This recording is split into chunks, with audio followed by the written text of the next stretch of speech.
My dear friends, there was a boy who liked to play under a mango tree in his neighborhood.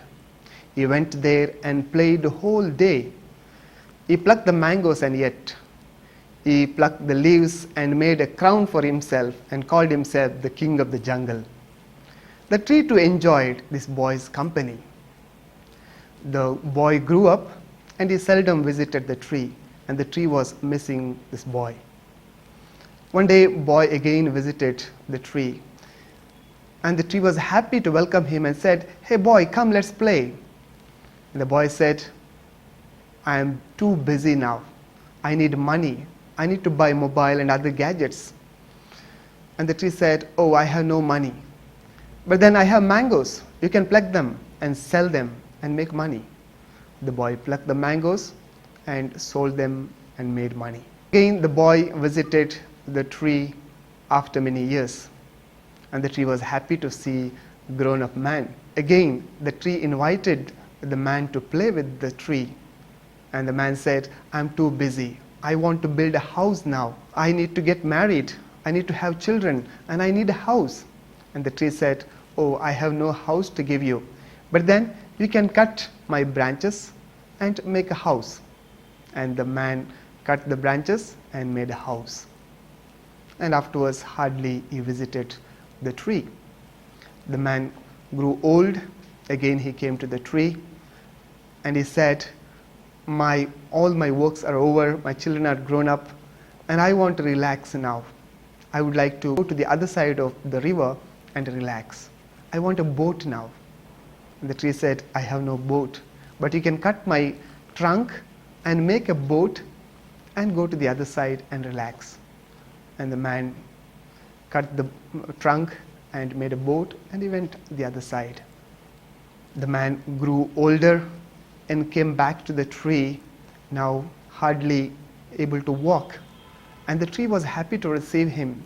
They said, "Hey, how are you?" And the man said, "I have grown old.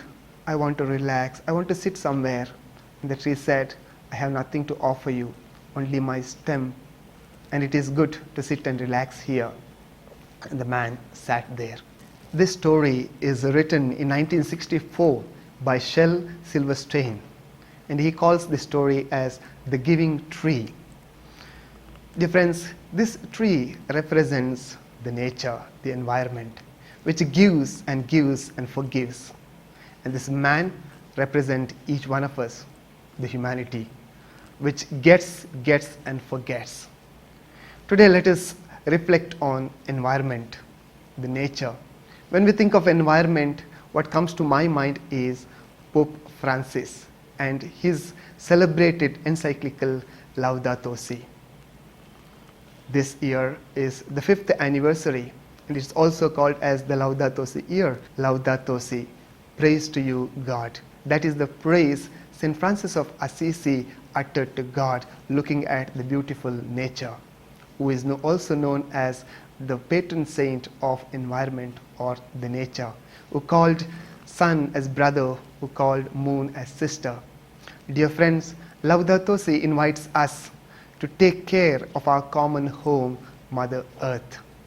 Pope Francis enumerates the efforts of the Church towards the environment in this Laudato Si. The different social teachings of the Church which emphasize the need to take care of the common home, the Mother Earth. Also the efforts of other organizations. Pope Francis also points out the atrocities against the nature and invites us to take care of the nature. And these days we have been listening to so many talks about taking care of the nature. I'm sure many of you have taken concrete resolutions to take care of the nature. Pope invites us for an ecological conversion, a big word.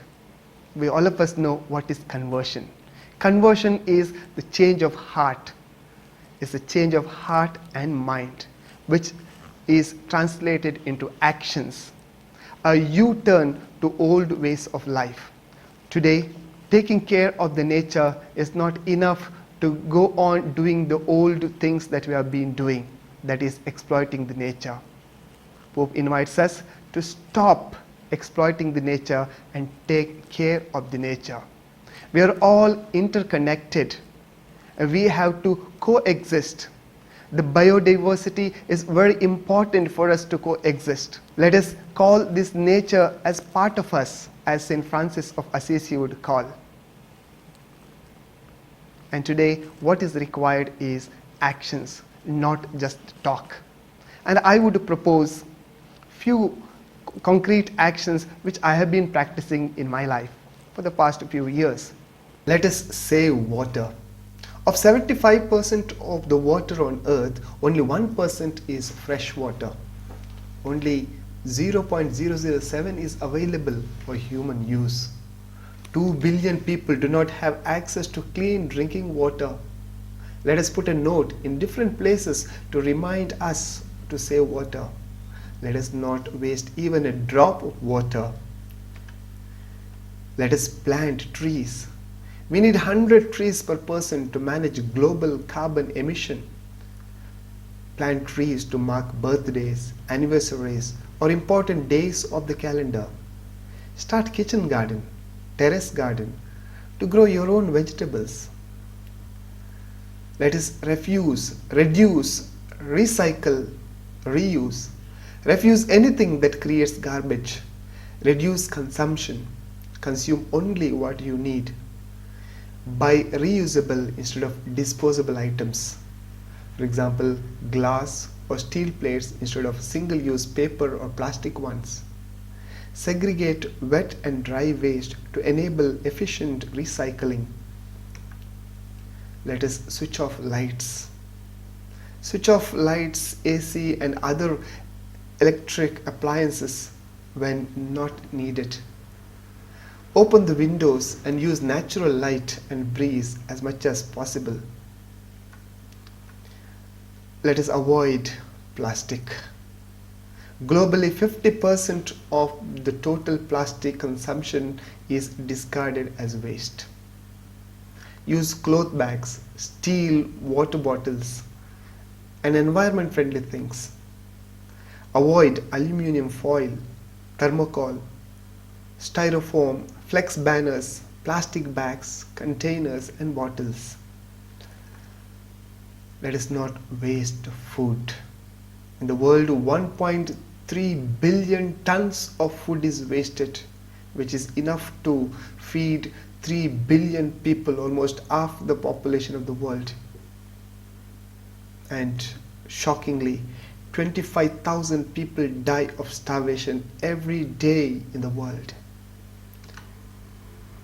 Let us use public transport, because these days of pandemic, you may say it is dangerous.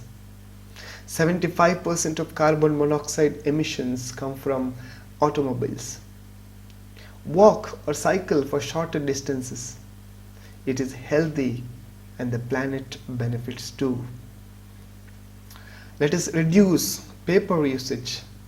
Out of the 17 billion cubic feet of trees deforested each year, over 60% are used to make paper. Tissue paper wipes out 27,000 trees a day. Let us use papers sparingly in our offices. Recycle used papers.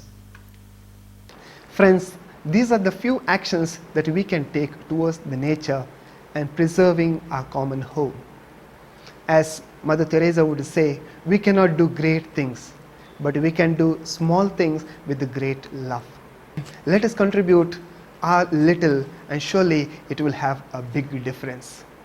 As Mahatma Gandhi would say, let us be the change that we seek to see in the society. We expect others to change. We expect the government and other world leaders to change.